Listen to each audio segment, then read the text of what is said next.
আজ দোল উৎসব। সকাল থেকেই বর্ণাঢ্য প্রভাত ফেরির মাধ্যমে বসন্ত উৎসব পালন করলেন নৈহাটির বাসিন্দারা। এদিন সকালে নৈহাটি স্বপ্নবিথি পার্কের সামনে থেকে বর্ণাঢ্য প্রভাত ফেরি শুরু হয়।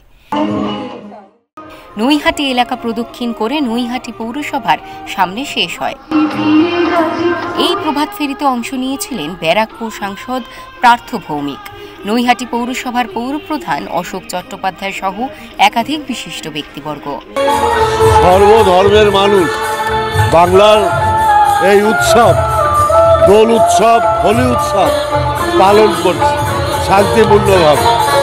আমি আশা করব শান্তিপূর্ণভাবে আজকের আমাদের এই মহা উৎসব সুসম্পন্ন হবে।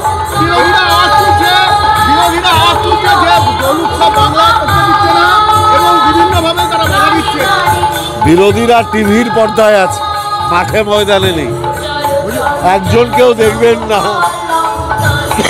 বাঙালির এই উৎসব পালন করতে মাঠে আছে, মানুষের সাথে আছে, কোনো বিরোধী কেউ নেই।